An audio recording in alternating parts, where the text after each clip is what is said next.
नमस्कार दोस्तों, कैसे हैं आप लोग। स्वागत है आपका इस यूट्यूब चैनल पर। दोस्तों मैं आज आपको पढ़ाने वाला हूँ भाग 14A। देखिए, एक बात मैं आपको बता दूँ कि आप अगर पहली बार इस टॉपिक को पढ़ रहे हैं ना, तो आपको बड़ा ही अजीब लगेगा, क्योंकि आप लोगों ने अगर वनडे एग्जाम की तैयारी करी होगी ना, तो आपको पॉलिटी में ये सब्जेक्ट नहीं पढ़ा है, मतलब ये टॉपिक नहीं पढ़ाया गया होगा, क्योंकि वनडे एग्जाम में इतने डिटेल में नहीं पूछता है। मैं आपको मतलब एक थंबनेल तो लगा है यूपीएसआई का, लेकिन ये यूपीपीएससी या यूपीएससी लेवल का मैं आपको पढ़ा रहा हूँ। तो आप लोग क्या करें कि अगर आप लोगों ने क्लिक कर दिया है, तो अगर आप इस टॉपिक को जानना चाहते हैं तो आप पूरा वीडियो देखिए, अन्यथा आपको समझ में नहीं आएगा। अगर आप पूरा देखेंगे तभी आपको समझ में आएगा। और अगर आपने ये वीडियो पूरा देख लिया, तो मेरे द्वारा बनाए गए इससे पहले भी क्लासेस आप ज़रूर देखेंगे, पक्का, मुझे यकीन है। तो बहुत सारी क्लासेस हो चुकी हैं, पॉलिटी अब ख़त्म होने के कगार पर है, ठीक है। तो जो ख़त्म होने के कगार पे है, तो इसमें क्या होता है कि टॉपिक छोड़ देते हैं, क्लासेस में छोड़ दिए जाते हैं, क्योंकि ये इंपॉर्टेंट भी नहीं होते हैं वनडे एग्ज़ाम के पॉइंट ऑफ व्यू से, है ना। तो चलिए, आज हम लोग पढ़ने वाले हैं 22 भाग, है ना। संविधान में कितने भाग हैं? 22 भाग हैं। तो कितने पढ़ेंगे हम लोग? 22 भाग। तो 22 भाग कितना है आज? आज भाग पढ़ेंगे भाग 14A। अब ये दोस्तों 14A है, तो इसका मतलब ये बाद में जुड़ा होगा, क्योंकि ये मूल संविधान में नहीं होगा। तो ये 42वां संविधान संशोधन, जिसको हम लोग मिनी संविधान बोलते हैं, लघु संविधान या मिनी कॉन्स्टिट्यूशन बोलते हैं, ठीक है, 1976 में ये जोड़ा गया था, ठीक है। तो क्या लिखेंगे इसमें कि 42वां संशोधन 1976। इसमें आर्टिकल की बात करते हैं। देखिए, आज तो मंडे है, तो इससे पहले मैंने कब क्लास फ्राइडे को दी थी, सैटरडे को क्लास मिस हो गई थी। तो जो फ्राइडे को जो क्लास हुई थी, तो उसमें बताया था आपको 323, आर्टिकल 323, आर्टिकल 323, ठीक है। तो 323 के आगे जब आर्टिकल जोड़े जाएंगे, तो ए और आर्टिकल 323B, ये दो आर्टिकल देखेंगे हम लोग, ठीक है। ये दो आर्टिकल देखेंगे, इसके बेस पे मैं आपको बताऊंगा कि इसमें क्या है। तो ये है क्या?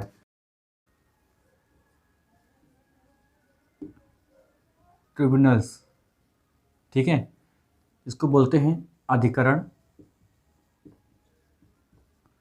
या न्यायाधिकरण बोलते हैं इसको हिंदी में, न्यायाधिकरण,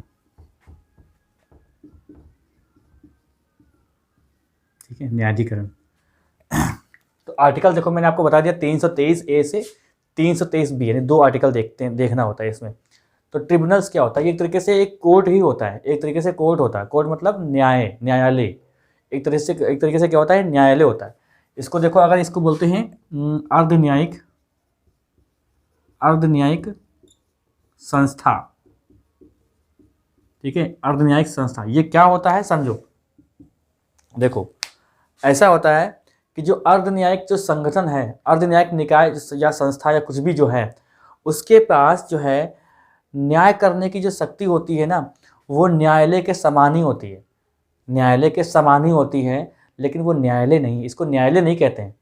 क्यों? कुछ मामलों में, जैसे प्रशासनिक मामलों में, कर संबंधी कुछ मामले हैं, उसमें जो मामले होते हैं उनको निपटाने के लिए ये जो है इसका गठन किया गया था। अधिकरण, न्यायाधिकरण या अर्धन्यायिक संस्था बोलते हैं, ठीक है। इसका गठन किया गया था किसके? जैसे प्रशासनिक मामले, प्रशासन से संबंधित कोई मामला ऐसा हुआ जिसमें मतलब कोर्ट जाने की जरूरत नहीं है, तो आपका जो है यही जो न्यायिक संस्था है, न्यायाधिकरण संस्था है, ठीक है। अभी मैं आपको बताऊंगा इसका नाम पूरा, ठीक है। केंद्रीय प्रशासनिक अधिकरण जैसे बोलते हैं, केंद्र प्रशासनिक अधिकरण। तो 3 प्रकार के हैं, भी मैं बताऊंगा आपको। तो उसमें आपका सीधा केस फाइनल हो जाएगा, ठीक है। तो प्रशासनिक मामले हुए, कर संबंधित मामले हुए, और भी जो विवादित और भी कुछ मामले हैं जिन पे यहाँ पर आप सीधे अपना जो है न्याय पा सकते हैं। एक तरीके से कहते हैं अपना न्याय। इनकी अच्छा क्यों स्थापना की जाती है? तो इनकी स्थापना इसलिए की जाती है ताकि जो न्यायालय है ना, उनका जो कार्यभार है, उनका कार्यभार कम करने के लिए, ठीक है, अर्ध न्यायालय संस्था का स्थापना की जाती है। तो यहाँ तो मैंने आपको बता दिया ही कि ये क्या है, ट्रिब्यूनल्स है क्या, ठीक है। तो इसको मैं रफ करता हूँ। अब मैं आपको बताता हूँ आर्टिकल। अब आर्टिकल की अगर बात करते हैं, तो 323A जो आर्टिकल है, इसको देखो पहले।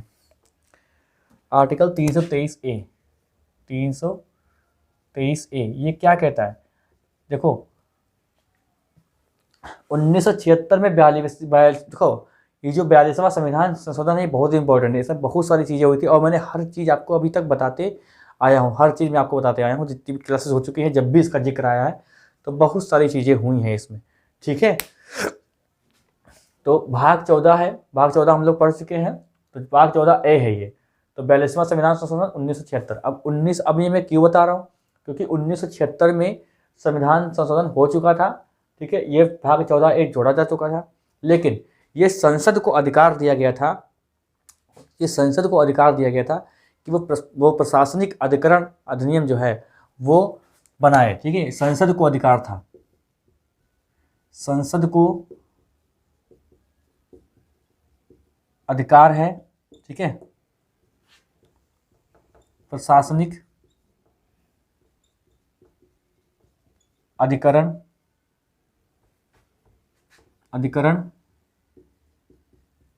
की स्थापना का, ठीक है। देखो शायद आपको थोड़ी सी आवाज़ आ रही होगी बगल से, क्योंकि शायद रामायण या कुछ ऐसे भागवत वगैरह बैठी है तो उसकी आवाज़ आ सकती है। तो देखो क्या है कि ये जो संसद को अधिकार है 323 ए, आर्टिकल 323 ए क्या कहता है कि संसद को यह दोस्तों अधिकार दिया गया है कि वो जो है इस अधिकार का प्रयोग जो है प्रशासनिक अधिकरण जो है इसकी स्थापना करने में करेगा। अब इसका मुख्य कार्य क्या है, मुख्य कार्य जैसे कि जो लोक सेवा है, ठीक है, लोक सेवा में लगे जो केंद्रीय लोक सेवा है या जो है अन्य सरकारी नौकरियों में जो व्यक्ति लगे हुए हैं, मतलब जो लोक सेवा में या अन्य सरकारी नौकरियों में जो व्यक्ति लगे हैं उनकी भर्ती से संबंधित मामले हुए, ठीक है, या उनकी सेवा शर्तों से संबंधित मामले हुए, कोई भी मामला उनकी भर्तियों से हुआ या फिर उनसे व्यक्तियों से संबंधित हुआ तो उनका निपटारे, उनका जो उनकी समस्या है उसको निपटाने का काम ये करेगा कौन, ये जो इसका अभी जिसका गठन होने जा रहा है, अभी जिसका गठन कौन सा बताया मैंने, जो लोक सेवा है या अन्य सरकारी नौकरियों में लगे जो व्यक्ति हैं उनके भर्ती या उनकी सेवा शर्तों से संबंधित जो मामले हैं उनको सुलझाने का काम ये करेगा ट्रिब्यूनल्स, ये करेंगे ट्रिब्यूनल्स, ठीक है, जिसको बोलते हैं, क्या बोलते हैं, क्या लिखा था मैंने यार, अधिकरण या न्यायाधिकरण, समझ गए कि नहीं।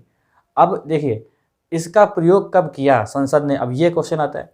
तो देखो इसका इतने देर बाद प्रयोग किया कि संसद ने इस शक्ति का प्रयोग किया, अच्छा संसद ने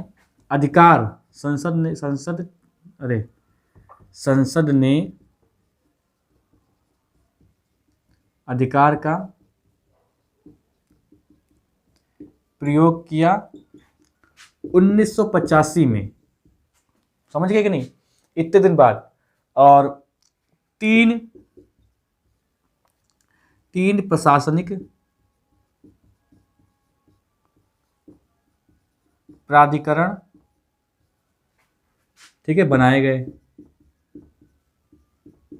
3 प्रशासनिक प्राधिकरण बनाए गए इसके अंतर्गत। अब देखो अब फिर एक अधिनियम, अब देखो यहाँ पर क्या कि प्रयोग किया, तो ये देखो क्या हुआ कि प्रशासनिक प्राधिकरण अधिनियम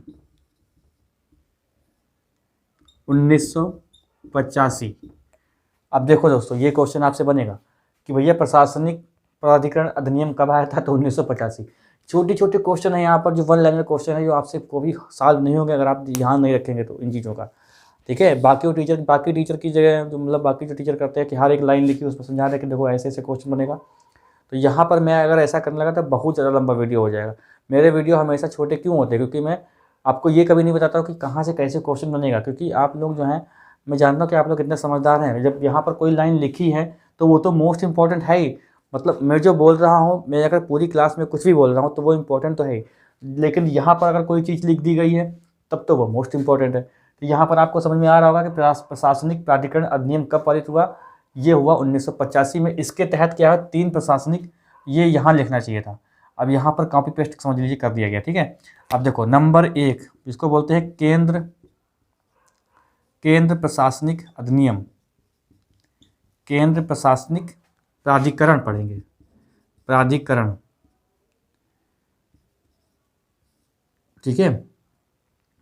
देखो जो अगर मान लीजिए आपसे क्वेश्चन कभी अंग्रेजी में आ जाए, जो अर्ध न्यायिक संस्था होती है उसको बोलते हैं क्वासी जुडिशियल इंस्टीट्यूशन, ठीक है, क्वासी, QUASI, क्वासी जुडिशियल की जानते हैं हम लोग, तो आप लोग जानते हैं, ठीक है, क्वासी जुडिशियल इंस्टीट्यूशन उसको बोलते हैं अर्ध न्यायिक संस्था। तो केंद्र प्रशासनिक प्राधिकरण, ठीक है। नंबर 2 राज्य प्रशासनिक प्राधिकरण। नंबर 3 क्या है? संयुक्त राज्य प्रशासनिक प्राधिकरण,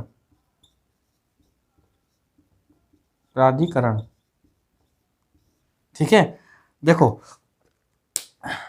अभी आपको समझ में ये नहीं आ रहा होगा, इसको मैं जो अंग्रेजी में बताऊंगा तब शायद आपने कहीं ना कहीं पढ़ा होगा। इसको बोलते हैं बिल्ली, इसको बोलते हैं कैट, इसको बोलते हैं सेट, इसको बोलते हैं जट यानी जैट। देखो फुल फॉर्म की अगर बात करते हैं तो central administrative tribunals, state administrative tribunals और ये जॉइंट एडमिनिस्ट्रेटिव ट्रिब्यूनल्स, ठीक है। तो इसको बोलते हैं कैट, इसको बोलते हैं सेट, इसको बोलते हैं जैट। अब जब केंद्र की जब कोई समस्या कोई होगी किसी को तो वो कैट उसका मामला सुलझाएगा, ठीक है। केट उसको मामला सुलझाएगा। अब यहाँ पे इसको मैं रफ करता हूँ, सीधे देखते हैं हम लोग कैट, इसको रफ किया जाए। कैट के बारे में समझ लो, ठीक है। कैट इसकी स्थापना कब हुई थी? इसकी स्थापना कब हुई थी भाई? 1985 में इसकी स्थापना हुई थी, और क्या, ठीक है। 1985 में ही कैट की स्थापना दोस्तों की गई थी, ठीक है। 1 नवंबर 1985 में इसकी स्थापना की गई थी। कैट बिल्ली। देखो स्थापना अगर पूछता है कैट की तो आपको क्या लगाना है? नवंबर, 1 नवंबर। आप डेट अगर भूल जाते हैं तो कोई दिक्कत वाली बात है ही नहीं। 1 नवंबर 1985। और इसकी जो मुख्य जो खंडपीठ है, मुख्य खंडपीठ जो है वो कहाँ है? वो दिल्ली में है। और इसकी 16 अन्य जो है ब्रांचेज हैं वो अन्य शहरों में हैं, 16 अन्य हैं, ठीक है। इससे कार्य देखो क्या है, तो कार्य जैसे केंद्रीय लोक सेवकों की भर्ती और सेवा संबंधी जो मामले होते हैं उनको निपटारा करना, ठीक। केंद्रीय लोक सेवकों की भर्ती व अन्य जो संबंधित इससे मामले होते हैं उनको सुलझाना ये कैट का काम है, ठीक है। ज़्यादा इसमें आप मत सोचिए इसके बारे में, काम क्या है, ठीक है ना। तो भैया कौन है ये? मुख्य स्थापना कब होती है? 1 नवंबर 1985। मुख्य खंडपीठ दिल्ली में है, ठीक है। इसके अगर सदस्यों की बात करते हैं तो सदस्यों की संख्या जो है 65 होती है, प्लस एक क्या होता है? ये होता है अध्यक्ष। तो टोटल कितने हो जाएंगे दोस्तों? टोटल हो जाएंगे 66, है ना, 66 हो जाएंगे, ठीक है। अब देखो जो इसके जो 50% जो सदस्य होते हैं, कितने? 50%। समझो यहाँ हर बात में लिखूंगा नहीं। जो 50% जो सदस्य होते हैं वो होते हैं न्यायिक क्षेत्र से। इसके अध्यक्ष भी न्यायिक क्षेत्र से होते हैं। जो अध्यक्ष होते हैं वो आमतौर पर हाई कोर्ट के मुख्य न्यायाधीश या न्यायाधीश होते हैं। लेकिन यहाँ पर ध्यान रखो, लेकिन रिटायर्ड जो जज होते हैं या चीफ जस्टिस होते हैं वही इसके आमतौर पर अध्यक्ष होते हैं, ठीक है। कैट के सदस्य कौन होते हैं? जो आधे होते हैं वो तो न्यायिक होते हैं, आधे होते हैं वो प्रशासनिक होते हैं, जैसे IAS हो गए रिटायर्ड या PCS हो गए रिटायर्ड, ये सब बड़े बड़े अधिकारी इसमें सदस्य होते हैं, ठीक है। समझ रहे हैं कि नहीं? तो ये इसके कैट के इतनी बातें हैं। तो क्या है कि 50% सदस्य जो होते हैं इसके वो सदस्य न्यायिक होते हैं। 50% सदस्य कौन होते हैं भाई? वो न्यायिक होते हैं। अब देखो अगर नियुक्ति की बात करते हैं दोस्तों, नियुक्ति कैसे होती है? तो देखो नियुक्ति अध्यक्ष और सदस्य की जो नियुक्ति होती है वो राष्ट्रपति जी करते हैं। जो नियुक्ति होती है वो सदस्य और अध्यक्ष की नियुक्ति राष्ट्रपति जी करते हैं। और जब अब बात आती है अध्यक्ष की और जो 50% जो न्यायिक होते हैं, देखो प्रशासनिक सदस्यों की नियुक्ति तो राष्ट्रपति जी कर देते हैं अपने विवेक से, लेकिन जो अध्यक्ष इसका बनाना होता है या फिर जो 50% जो न्यायिक अधिकारी होते हैं उनकी नियुक्ति जो है सुप्रीम कोर्ट के मुख्य न्यायाधीश से परामर्श लेकर ही करते हैं, ठीक है। ये बातें आपको ज्ञान मतलब होना चाहिए, इससे क्वेश्चन नहीं बनेगा, ये पता होना चाहिए आपको। और हो सकता है आपसे क्वेश्चन बन जाए। क्वेश्चन तो आजकल पेपर में कुछ भी बन रहा है, फिर लोग कहते हैं कि पता नहीं कहाँ से क्वेश्चन आता है। तो आप डिटेल में जब पढ़ेंगे ना तभी आपको अच्छे से समझ में आएगा, है ना। तो देखो नियुक्ति कैसे होती है? सदस्य व अध्यक्ष की नियुक्ति जो करते हैं, सदस्य व अध्यक्ष राष्ट्रपति जी करते हैं, राष्ट्रपति, ठीक है। अध्यक्ष लिख लो और जो 50% है वो समझ लेना अपने आप। क्या बताया मैंने? CJI से परामर्श लेकर राष्ट्रपति जी करते हैं। ठीक है, अब देखो इनको अगर पद से हटाना हो, ये जो कैट है ना, बिल्ली, पद से हटाना हो बिल्ली, याद देखो अन्यथा मत लेना, ठीक है।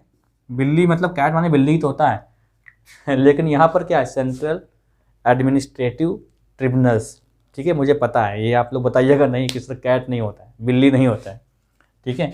तो पद से हटाना देखो, या तो कदाचार हो, कदाचार या अक्षमता। कदाचार अक्षमता के आधार पर सदस्यों और अध्यक्षों को हटाया जा सकता है। अब भैया ऐसा नहीं है कि राष्ट्रपति के पास किसी ने शिकायत लेके कोई शिकायत लेके पहुंच गया, भैया इनको हटाइए, ये जो है अक्षमता के, इनके पास क्षमता नहीं है, ये अक्षमता हो गई, क्षमता नहीं है मतलब इनके पास शारीरिक शक्ति नहीं है कि वो ये पद संभाल पाएँ, तो हटा देंगे। नहीं, इसकी जाँच वगैरह होती है, इसकी जाँचें होंगी, ठीक है। अब कदाचार मतलब मिसबिहेव, यार कहीं रिश्वत ले लें, भ्रष्टाचार में फंस जाएँ, ठीक है, भ्रष्टाचार में आ जाए तो ये फंस जाएंगे, तो हटाना पड़ेगा। अक्षमता मतलब ये शारीरिक रूप से विकलांग हो गए या फिर मानसिक रूप से आदमी अब जो है वो अध्यक्ष मानसिक रूप से स्वस्थ नहीं है, तो भैया उसको हटाना पड़ेगा। तो ये तो जाहिर सी बात है, वो तो है ही, ठीक है। यार आपको मैंने कार्यकाल नहीं बताया है। देखो कार्यकाल देखो क्या है, सिंपल सी बात है। कार्यकाल जो अध्यक्ष है ना इसका, कैट का, उसका कार्यकाल होता है 5 वर्ष या 65 वर्ष, ध्यान रखिएगा। और जो सदस्य होते हैं उनका कार्यकाल क्या होता है? सदस्य का जो कार्यकाल होता है वो होता है 5 वर्ष या 62 वर्ष। अब ये बात मैंने कई बार बताई है कि 5 और 65 में क्या कैसे डिफरेंस निकालेंगे। जैसे मान लीजिए कि 61 वर्ष में कोई अध्यक्ष बना है, तो भैया वो जो है 4 साल बाद जो है वो रिटायर हो जाएगा। वही अगर 60 पर बना है तो 5 वर्ष में रिटायर होगा। मतलब इन दोनों में जो है पहले जो आएगा, अब इन दोनों में पहले क्या आया? ये आ गया 65, ठीक है, 61 प्लस 65 पहले आ गया, तो 65 आ गया तो रिटायरमेंट। 60 पे है, 60 पे 5 साल बाद अगर 5 साल जो है पहले आ जाएगा तो रिटायरमेंट। मतलब यार कैसे बताऊँ, मैं हर बार आपको बताता हूँ। देखो जैसे 55 साल पे कोई सदस्य बना है, ठीक है, तो भैया 5 इसमें जोड़ दो, 60 साल में रिटायर। पहले 5 वर्ष आ गया तो रिटायर। वही अगर 63 साल में बना है कोई अध्यक्ष, तो वो 2 साल बाद रिटायर, ऐसा समझो, ठीक है। ऐसे सदस्यों के लिए क्या है? 62 वर्ष है इनकी एज, ठीक है। अब देखो कैट से संबंधित एक केस भी है जो आपको ध्यान रखना है। कैट से संबंधित एक, अच्छा मैंने हल्का सा फिल्टर लगाया हुआ है, आज मैंने फिल्टर का इस्तेमाल किया है, तो मैं देखूंगा कैसे दिखता है। मैं इस चीज़ से बड़ा परेशान हूँ यार। लोग कहते हैं कि सर आपकी क्वालिटी अच्छी नहीं है। भाई क्वालिटी अच्छी है, लेकिन आप लोग कंजूसी करके क्या कर रहे हो ना, अपने वीडियो का रिलेशन नहीं बढ़ा रहे हो। आप 244 पे या 144 पे देखोगे, 240 पर देखोगे तो कैसे बनेगा यार? 360 पर देख लो, 480 पर देख लो, अच्छा दिखेगा। लेकिन आप लोग वो करते नहीं हो। इस चीज़ से मैं बहुत दुखी हूँ।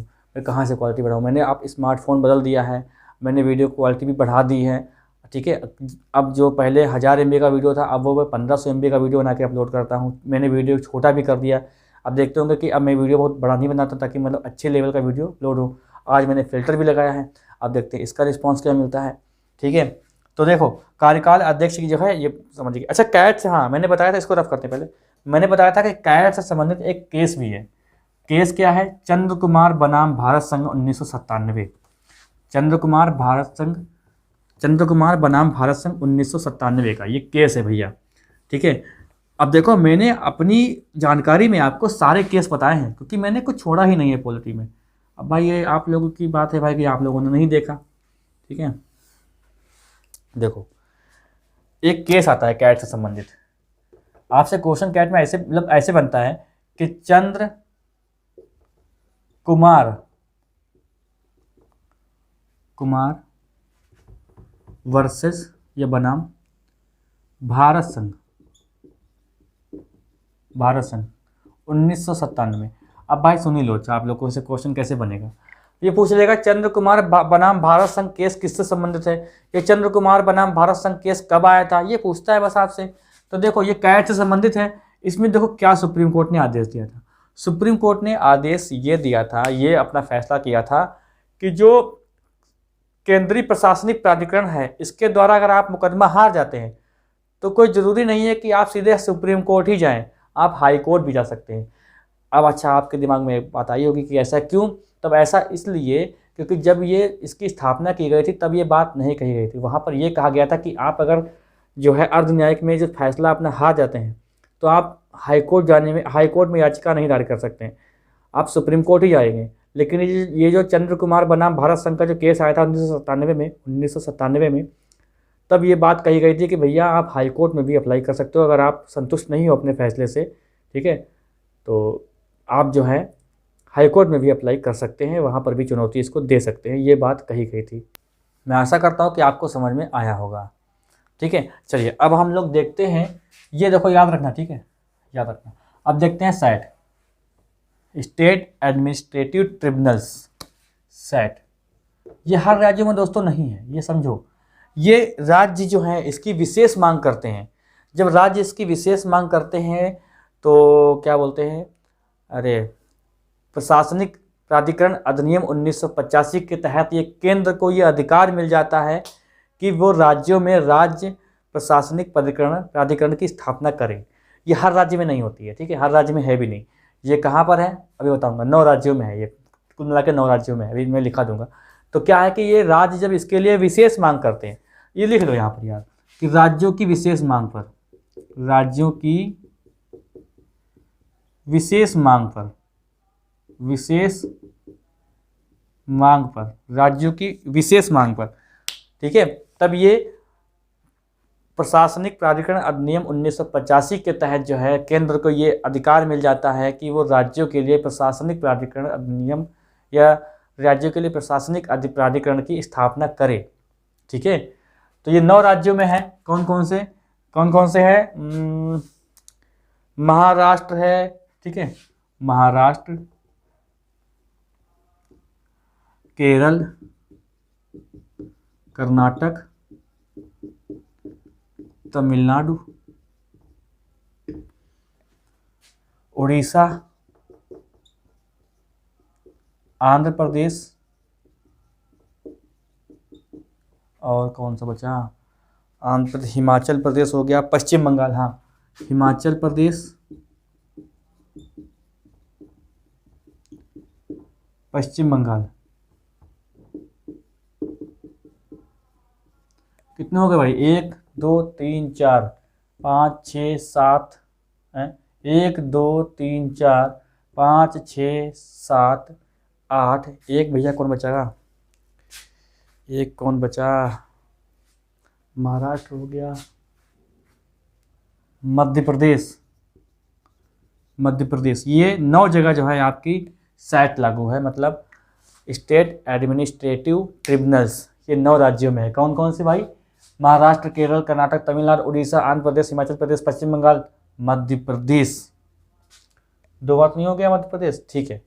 तो ये आपका सैट है।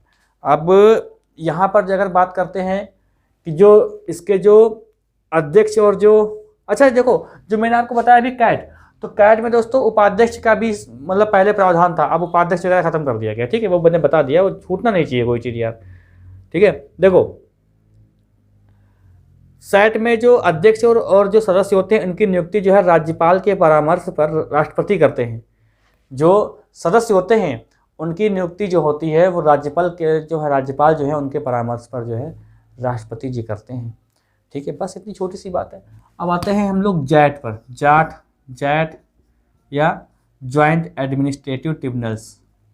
अब ये देखो जैसे नाम सही है कि संयुक्त राज्य, अब यहाँ पर 2 या 2 से 2 राज्य होते हैं, 2 राज्यों के लिए, ऐसा कहो भाई, 2 राज्यों के लिए एक संयुक्त प्रशासनिक प्राधिकरण की स्थापना करने की बात करते हैं। सदस्यों और अध्यक्ष की नियुक्ति कौन करता है? वो राष्ट्रपति जी करते हैं, क्योंकि राज्यपाल का इसमें नहीं होता है कुछ भी योगदान, ठीक है। अब आते हैं, अब मैं आपको बता, इसको पहले रफ करता हूँ, ठीक है, इसको पहले रफ करूँ मैं। अब मैं बताऊंगा आपको आर्टिकल 323B बताऊंगा, ठीक है। Article 323B। अभी मैंने आपको बताया 323A में क्या बताया कि संसद को अधिकार दिया गया था कि प्रशासनिक प्राधिकरण अधिनियम की स्थापना करेगी, लेकिन यहाँ पर क्या है कि संसद के साथ साथ विधानमंडल को भी ये अधिकार दिया गया है कि वो कुछ मामलों में कुछ मामलों में न्याय करने के लिए प्राधिकरण की स्थापना कर सकता है। ठीक है, देखो राज्य, अच्छा, संसद व विधानमंडल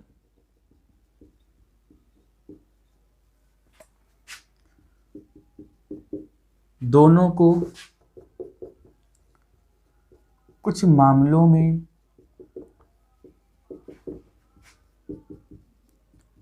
प्राधिकरण की स्थापना करने का अधिकार, स्थापना करने का अधिकार है है कैसे लिखा मैंने, है। जैसे देखो, जैसे विदेशी मुद्रा हो, आयात निर्यात हो, ठीक है, जैसे विदेशी मुद्रा के मामले में विदेशी मुद्रा, आयात निर्यात, ठीक है, कर संबंधी मामले हों भाई, कर संबंधी कोई मामले हों, ठीक है, कर संबंधी मामले हों, भूमि सुधार हो, भूमि सुधार से संबंधित कोई मामला हो। नंबर 4 देखो, याद नहीं आ रहा, नगर संपत्ति की अधिकतम सीमा, हाँ, नगर संपत्ति की अधिकतम सीमा में कितनी होगी, ठीक है, नगर संपत्ति की अधिकतम सीमा,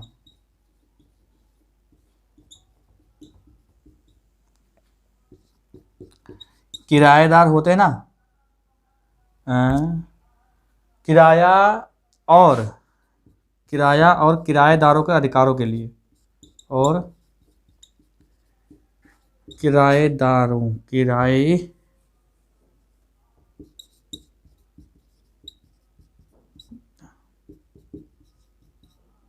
अरे यार के